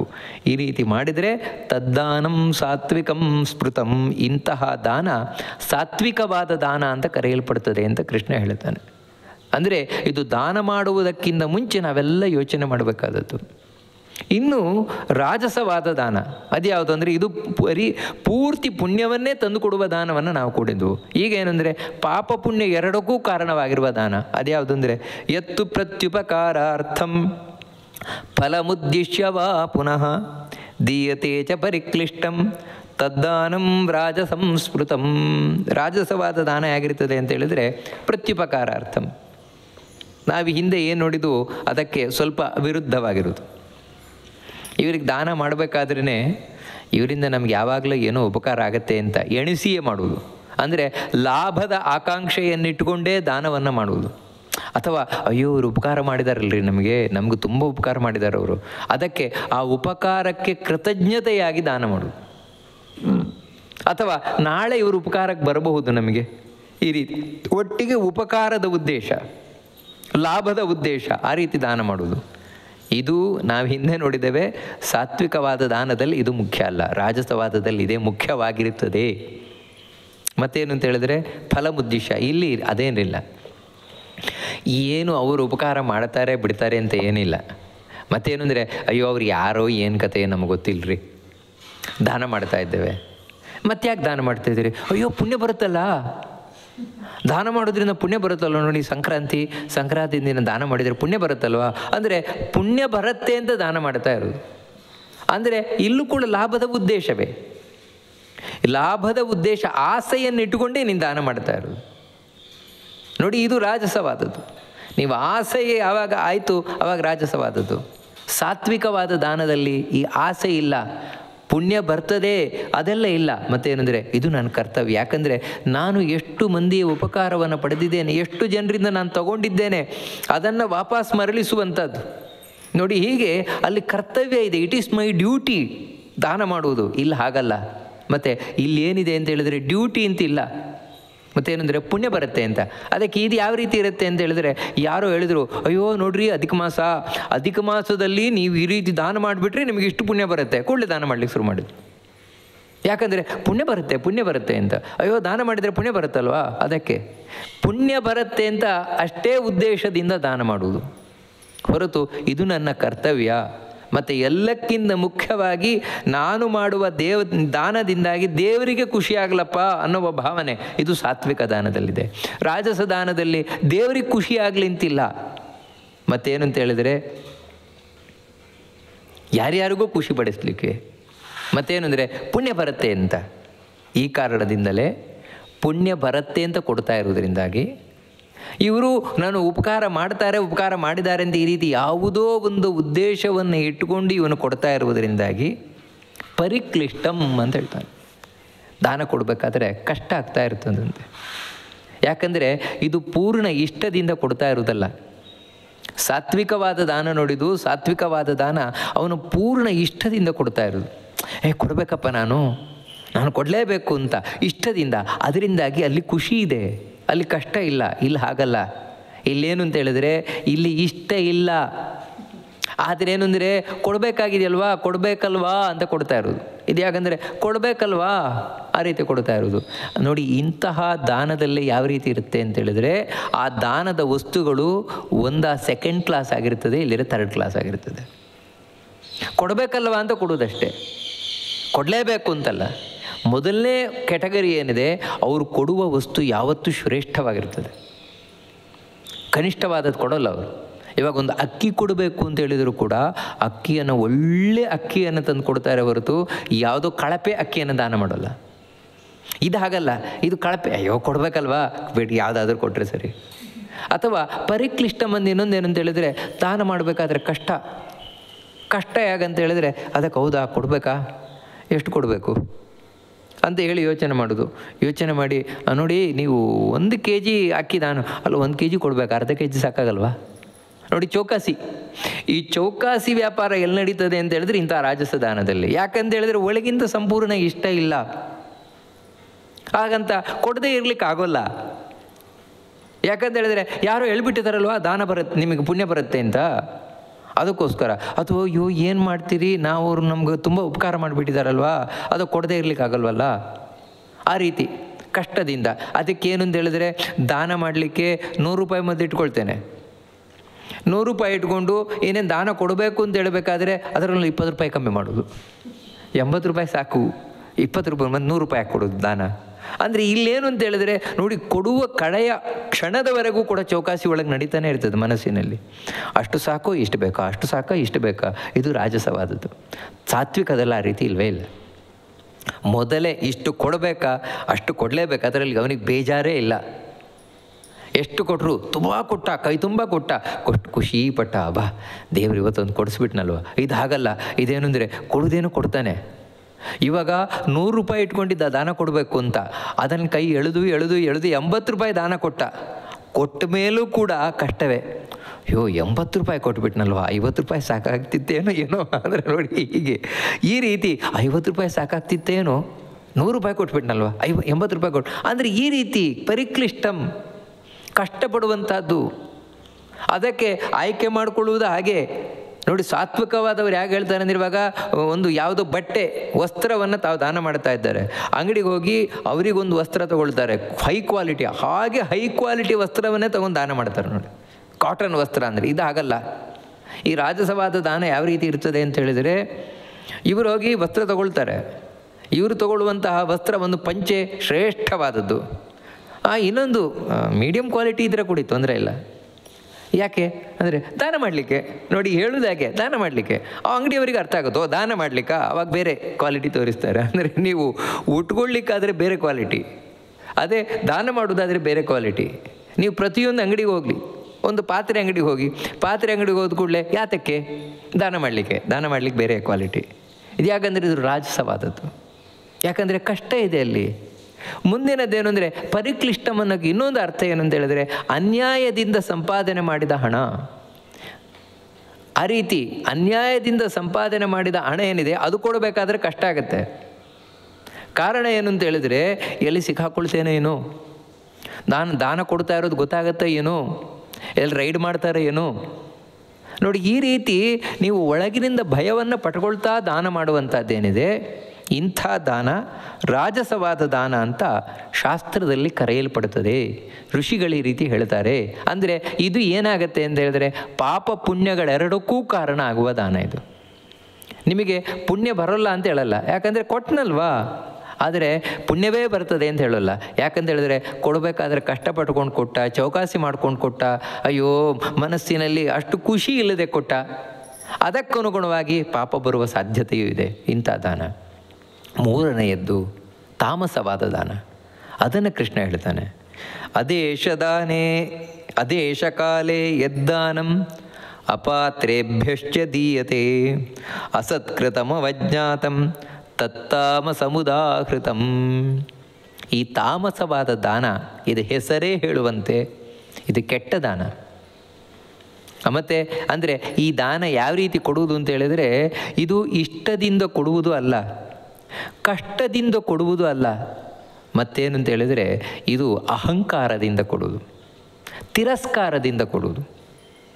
ಯಾಕೆ ಅಂತ ಹೇಳಿದ್ರೆ ತನ್ನ ದೊಡ್ಡಸ್ತಿಗೆ ತೋರಿಸಿಕೊಳ್ಳಿಕ್ಕೋಸ್ಕರ, ತನ್ನ ದೊಡ್ಡತನವನ್ನು ತೋರಿಸಿಕೊಳ್ಳಿಕ್ಕೋಸ್ಕರ, ನಾನು ದೊಡ್ಡ ಮನುಷ್ಯ, ಮತ್ತು 10 ಜನ ನನ್ನ ಕಾಲ ಬುಡದಲ್ಲಿ ಬಿದ್ದಿರಬೇಕು, ಅದಕ್ಕೋಸ್ಕರ ಕೊಡುವ ದಾನ. ಅದಕ್ಕೆ ಹೇಳ್ತಾನೆ ಅದೇಶ ಕಾಲೇ. ಇಂಥ ದಾನವನ್ನು ಕೊಡಬೇಕಾದ್ರೆ ಇಲ್ಲಿ ಒಳ್ಳೆಯ ಜಾಗ ಅದೇನೂ ಇಲ್ಲ. ಒಳ್ಳೆ ಜಾಗದಲ್ಲಿ ಕೊಡಬೇಕು, ಒಳ್ಳೆ ಕಾಲದಲ್ಲಿ ಕೊಡಬೇಕು, ಅದೇನಿಲ್ಲ. ಮತ್ತು ನಾನು ಕೊಟ್ಟದ್ದೇ ದಾನ, ನಾನು ಕೊಟ್ಟಾಗಲೇ ದಾನ. ಯಾಕಂತ ಹೇಳಿದ್ರೆ ನಾನು ಶ್ರೀಮಂತ, ನಾನು ದೊಡ್ಡ ಮನುಷ್ಯ, ಅದಕ್ಕೆ ಏನು ಸ್ವಾಮಿ ಏನು ಬುದ್ಧಿ ಈಗ ಕೊಡ್ತಾ ಇದ್ದೀರಲ್ವ, ಇಷ್ಟೊತ್ತಿಗೆ ತಗೋ ನಾನು ಕೊಟ್ಟದ್ದು ಇವಾಗ ನಿಂಗೆ ನಿನ್ನ ಪುಣ್ಯ, ಇವಾಗ ಕೊಡ್ತಾ ಇರೋದು ನಿನ್ನ ಪುಣ್ಯ, ನನ್ನ ಪುಣ್ಯ ಅಲ್ಲ, ಅದಕ್ಕೆ ಬೇಕಿದ್ರೆ ತಗೋ, ಬೇಡದಿದ್ದರೆ ಬಿಡು. ನೋಡಿ ಈ ರೀತಿ ಕೊಡುವುದೇ ಈ ರೀತಿ. ಅದಕ್ಕೋಸ್ಕರ ನಿಮಗೇನು ಅಂದರೆ ಬಲಗೈಯಲ್ಲೇ ದಾನ ಮಾಡ್ತಾನೆ ಅಂತಲೂ ಇಲ್ಲ. ಎಷ್ಟರ ಮಟ್ಟಿಗೆ ಅಂದರೆ ಎಡಗೈಯಲ್ಲಿ ಕೊಟ್ಟ. ಅದಕ್ಕೋಸ್ಕರ ಏನಂತ ಹೇಳಿದರೆ ನಿಮಗೆ ಇಂಥ ದಾನ ಮಾಡುವಂತಹ ವ್ಯಕ್ತಿಗಳಲ್ಲಿ ಯಾವುದೇ ಶ್ರದ್ಧೆ ಇರೋಲ್ಲ, ಯಾವುದೇ ಜ್ಞಾನ ಇರೋಲ್ಲ. ಮತ್ತೇನೆಂದರೆ ಬರೀ ದೊಡ್ಡಸ್ತಿಕೆಯ ಅಹಂಕಾರ ಮಾತ್ರ ಇರ್ತದೆ ಇಂಥ ವ್ಯಕ್ತಿಗಳಲ್ಲಿ. ಅದಕ್ಕೇನು ಅಂತ ಹೇಳಿದರೆ ಅದೇಶ ಕಾಲೇ, ಒಳ್ಳೆಯ ದೇಶದಲ್ಲಿ ಕೊಡೋಲ್ಲ, ಒಳ್ಳೆಯ ಕಾಲದಲ್ಲಿ ಕೊಡೋಲ್ಲ. ಸಂಕ್ರಮಣ, ಪುಣ್ಯಕಾಲ ಅಥವಾ ಪುಣ್ಯಕ್ಷೇತ್ರ ಅವೆಲ್ಲ ಏನಿಲ್ಲ ಇವರಿಗೆ. ಮತ್ತೇನು ಅಂದರೆ ಅಪಾತ್ರೇಭ್ಯಶ್ಚ ದೀಯತೆ. ದಾನವನ್ನು ಮಾಡಬೇಕಾದ್ರೆ ಅವನು ಒಳ್ಳೆಯವನೋ ಕೆಟ್ಟವನೋ, ದೇವ್ರ ಉಪಾಸನೆ ಮಾಡ್ತಾ ಇದ್ದಾನೋ, ದೇವರ ಆರಾಧನೆ ಮಾಡ್ತಾ ಇದ್ದಾನೋ ಅದೇನೂ ನೋಡಲ್ಲ. ಅಂದರೆ ಅವರಿಗೆ ಪಾಪ ಕಳ್ಕೊಳ್ಬೇಕು ಅನ್ನುವ ಉದ್ದೇಶವೇ ಇಲ್ಲ, ಪುಣ್ಯ ಬರಬೇಕು ಅಂತ ಉದ್ದೇಶವೇ ಇಲ್ಲ. ಮತ್ತು ನಾಸ್ತಿಕನಾಗಿ ದಾನ ಮಾಡುವುದು. ಯಾಕೆ ಯಾಕೆ ದಾನ ಮಾಡ್ತಾ ಇದೆಯಾ ಅಂತ ಹೇಳಿದರೆ ಅವರನ್ನು ಉದ್ಧಾರ ಮಾಡಲಿಕ್ಕೆ, ನನ್ನನ್ನು ಉದ್ಧಾರ ಮಾಡ್ಕೊಳ್ಳಿಕ್ಕಲ್ಲ, ಅವನನ್ನು ಉದ್ಧಾರ ಮಾಡ್ಕೊಳ್ಳಿ, ಅವನನ್ನು ಉದ್ಧಾರ ಮಾಡಲಿ. ಪಾಪ ಬಡವರು ಇರಲಿ ಸಾಯಿಲೆ ಆ ಕಡೆ ಅಂತ ಕೊಡ್ತಾ ಇರೋದು. ಬಡವರು ಅವರಿಗೆ ನೋಡಿ ಹೀಗೆ ಅವನು ಪಾತ್ರ ಆಗಬೇಕು ಅಂತ, ಒಳ್ಳೆಯವನಾಗಬೇಕು, ನಾನು ಪಾಪ ಕಳಿಬೇಕು ಅಂತಿಲ್ಲ, ಕೊಡೋದು ಇರಲಿ ಹೊರಗಡೆ ಆ ಕಡೆ. ಮನೆಯಲ್ಲಿ ಕೆಲಸ ಮಾಡ್ಕೊಂಡು ಬಿದ್ದಿದ್ದಾವೆ ನೋಡಿ, ಹೀಗೆ ಹೇಳೋದು ಹೇಗೆ, ಮನೆಯಲ್ಲಿ 10 ವರ್ಷದಿಂದ ಕೆಲಸ ಮಾಡ್ಕೊಂಡು ಬಿದ್ದಿದ್ದಾವೆ, ಅದಕ್ಕಿರಲಿ ಅಂತ ಕೊಡ್ತಾ ಇರೋದು ನೋಡಿ ಹೀಗೆ. ಅಲ್ಲಿ ಒಳ್ಳೆಯ ಭಾವನೆಯೂ ಇಲ್ಲ. ಮತ್ತು ನೀವು ಅಂಥ ಕೊಡುವುದರಿಂದಾಗಿ ಅವರಲ್ಲಿ ಯಾವುದೇ ಪುಣ್ಯವೂ ಬರೋಲ್ಲ. ಮತ್ತೇನು ಅಂತ ಹೇಳಿದ್ರೆ ಅವ್ರು ನನಗೆ ಭಾರಿ ಬೇಕಾದವರು ಅಂತ ಕೊಡೋದು. ಗೊತ್ತು ನಾನು ಯಾವ ವ್ಯಕ್ತಿಗೆ ಕೊಡ್ತಾ ಇದ್ದೇನೆ, ಅವನು ಎಂಥವನು ಅಂತ ಗೊತ್ತು. ಅವನು ವ್ಯಭಿಚಾರಿ, ಅವನು ಕೆಟ್ಟ ಕೆಲಸ ಮಾಡ್ತಾ ಇದ್ದಾನೆ, ಅವನು ದುರಾಚಾರಿ, ಒಳ್ಳೆ ಮಾರ್ಗದಲ್ಲಿ ಇಲ್ಲ, ಅದೆಲ್ಲ ಗೊತ್ತಿದ್ದು ಅವನಿಗೆ ಕೊಡು. ಯಾಕೆ ಅಂತ ಹೇಳಿದ್ರೆ ಏನೋ ಕಾರಣಗಳು, ಬೇರೆ ಬೇರೆ ಕಾರಣಗಳು. ಹೀಗೆ ಯಾವುದು ಕೆಟ್ಟ ವ್ಯಕ್ತಿಗೆ ದಾನವನ್ನು ಮಾಡುತ್ತೇವೋ, ಕೆಟ್ಟ ಕಾಲದಲ್ಲಿ ದಾನ ಮಾಡುತ್ತೇವೋ, ಕೆಟ್ಟ ಜಾಗದಲ್ಲಿ ದಾನವನ್ನು ಮಾಡ್ತೇವೋ, ಕೊಡ್ತೇವೋ, ಅದು ಕೊಡಬೇಕಾದ್ರೆ ಮನಸ್ಸು ಯಾವ ರೀತಿ ಇರ್ತದೆ ಅಂದರೆ ಕೆಲವೊಮ್ಮೆ ಈ ರೀತಿ ಆಗಲಿಕ್ಕೆ ಸಾಧ್ಯತೆ ಉಂಟು. ಕೆಟ್ಟ ಜಾಗದಲ್ಲಿ, ಕೆಟ್ಟ ಕಾಲದಲ್ಲಿ, ಕೆಟ್ಟ ವ್ಯಕ್ತಿಗೆ ದಾನವನ್ನು ಮಾಡಬೇಕಾದಂಥ ಒಂದು ಪರಿಸ್ಥಿತಿ ಬರಬಹುದು. ಹಾಗಿದ್ದರೂ ಕೂಡ ಇವನು ಮನಸ್ಸು ಚೆನ್ನಾಗಿತ್ತು ಅಂತ ಹೇಳಿದರೆ ಆಗ್ಬೋದು, ಸ್ವಲ್ಪವಾದರೂ ಪುಣ್ಯ ಬಂದಿತ್ತು. ಯಾಕಂದರೆ ಇವನಿಗೆ ದಾನ ಕೊಡಬೇಕಂತ ಪುಣ್ಯಕ್ಷೇತ್ರಕ್ಕೆ ಹೋಗ್ಬಿಟ್ಟಿದ್ದಾನೆ ಪಾಪ, ಅಲ್ಲಿ ದಾನ ಮಾಡಬೇಕು. ಅದು ಯಾವುದೋ ಒಂದು ಕಾಲದಲ್ಲಿ ದಾನ ಮಾಡಬೇಕಾಗಿ ಬಂತು ಇವನಿಗೆ. ಇವಾಗ ಮರಣ ಕಾಲ, ಪ್ರಾಣ ಮೇಲೆ ಹೋಗ್ತಾ ಇದೆ, ಸಾಯ್ತೇನೆ ಅಂತ ಗೊತ್ತಾಯಿತು, ದಾನ ಮಾಡಬೇಕು. ಆವಾಗ ಇವನು ಒಳ್ಳೆಯವನೋ ಕೆಟ್ಟವನೋ ನೋಡ್ಲಿಕ್ಕಾಗತ್ತಾ? ಆಗಲ್ಲ. ನೋಡಿ ಅವಾಗ ಯಾರಂದರೆ ತಂತು ಮಾತ್ರ ಏನು ಬ್ರಾಹ್ಮಣ, ಅವನಿಗೊಂದು ಜನಿವಾರ ಹಾಕ್ಕೊಂಡಿದ್ದಾನೆ, ಕೊಟ್ಬಿಡು ಅವನಿಗೆ. ನೋಡಿ ಆ ರೀತಿ. ಮತ್ತು ಅದು ಕಾಲ ಮಧ್ಯರಾತ್ರಿ, ಪ್ರಾಣ ಮಧ್ಯರಾತ್ರಿಯಲ್ಲಿ ಹೋಗ್ತಾ ಇದೆ. ಆ ಸಂದರ್ಭದಲ್ಲಿ ಅಯ್ಯೋ ಇದು ಒಳ್ಳೆ ಕಾಲ, ಯಾಕಂದರೆ ಮತ್ತೆ ಇವನು ಉಳಿಯೋಲ್ಲ. ಹಾಗಿದ್ದರೂ ನೋಡಿ ಅವನು ಯಾರಿಗೂ ದಾನ ಅವನು ನಿಜವಾಗ್ಲೂ ಇಲ್ಲಿವರೆಗೆ ಏನೂ ಮಾಡಲ್ಲ, ಅವನು ದೇವರ ಬಗ್ಗೆ ಏನೂ ಮಾಡದೇ ಇರುವವನು, ಬರೀ ಜನಿವಾರ ಹಾಕೊಂಡು ಬ್ರಾಹ್ಮಣ ಆಗಿದ್ದಾನಷ್ಟೇ. ಕೊಡವನಿಗೆ. ಆದರೂ ಕೂಡ ಕೊಡಬೇಕಾದ್ರೆ ನೀನು ಮನಸ್ಸು ಚೆನ್ನಾಗಿದೆಯಲ್ವ, ಕೊಡಬೇಕು ಅಂತ ನಿನ್ನ ಮನಸ್ಸಿನಲ್ಲಿದೆಯಲ್ವ, ನಾನು ಕೊಡಬೇಕಪ್ಪ ದೇವರೇ ಅಂತ ಇಷ್ಟಿದ್ರೂ ಸಾಕು, ನಾವು ಉದ್ಧಾರ ಆಗ್ಬೋದು. ಆದರೆ ಈ ತಾಮಸ ದಾನದಲ್ಲಿ ಮುಖ್ಯವಾಗಿರುವುದೇನು ಅಂದರೆ ಅಸತ್ಕೃತಂ ಅವಜ್ಞಾತಂ. ನೋಡಿ ಇದೆರಡು ಬಹಳ ಮುಖ್ಯ. ಅಂದರೆ ಏನೂ ಸತ್ಕಾರ ಮಾಡಲ್ಲ.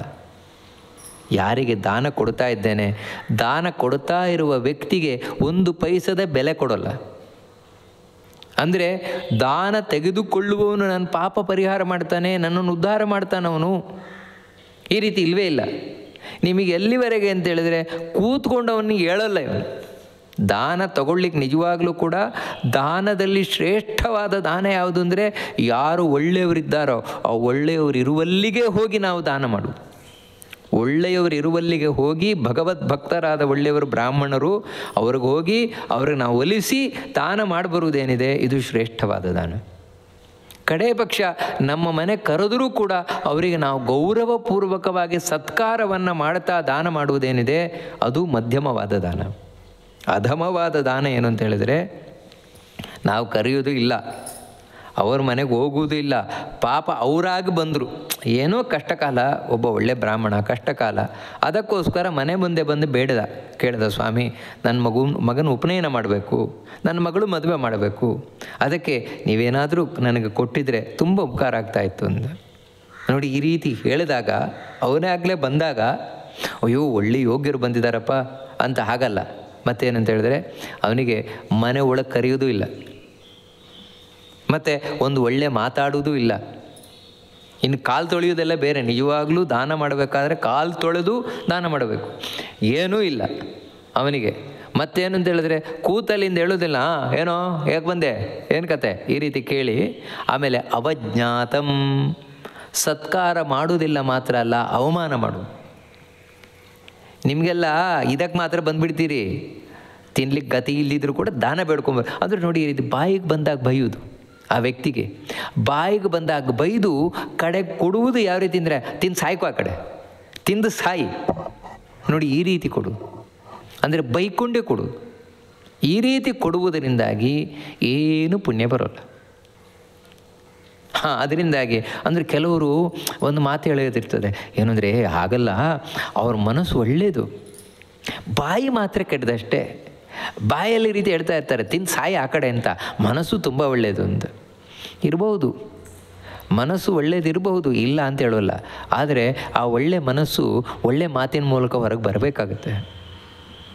ಇಲ್ಲ ಅಂತ ಹೇಳಿದರೆ, ಇವಾಗ ಒಳ್ಳೆ ಮನಸ್ಸು ಅಂತ ಹೇಳೋದು ಬಾಯಲ್ಲಿ ಕೆಟ್ಟ ಮಾತು ಅಂತ ಹೇಳಿದರೆ ಅದು ಎಷ್ಟಂದ್ರೂ ಸರಿಯಾಗಲ್ಲ. ನೋಡಿ, ಆ ಕಾರಣದಿಂದಾಗಿ ಅದು ಅವನ ಮನಸ್ಸು ಒಳ್ಳೆಯದಿದ್ದರೂ ಕೂಡ ಬಾಯಿಯಿಂದ ಒಳ್ಳೆಯ ಮಾತು ಬರದೇ ಇದ್ದರೆ, ಬಾಯಿಯಿಂದ ಅಹಂಕಾರದ ಮಾತುಗಳೇ ಬಂತು ಅಂತ ಹೇಳಿದರೆ ಅದು ತಾಮಸವಾದ ದಾನವೇ ಆಗುತ್ತೆ. ನಿಜವಾಗ್ಲೂ ಸಾತ್ವಿಕ ದಾನ ಹೇಗಿರುತ್ತೆ ಅಂತ ಹೇಳಿದರೆ, ಎಂಥ ಶ್ರೇಷ್ಠವಾದ ವಸ್ತುವನ್ನು ಕೊಟ್ಟರೂ ಕೂಡ ಅವನ ಬಾಯಲ್ಲಿ ಏನು ಬರಬೇಕು ಅಂತ ಹೇಳಿದ್ರೆ, ಸ್ವಾಮಿ ಸ್ವಲ್ಪ ಮಾತ್ರ ಕೊಡ್ತಾ ಇರೋದು, ನಾನು ಕೊಡ್ತಾ ಇರೋದು ಭಾಳ ಸ್ವಲ್ಪ, ನೀವು ದಯವಿಟ್ಟು ಅದನ್ನು ಸ್ವೀಕಾರ ಮಾಡಿ. ನೋಡಿ, ಈ ಭಾವನೆ ಬೇಕು.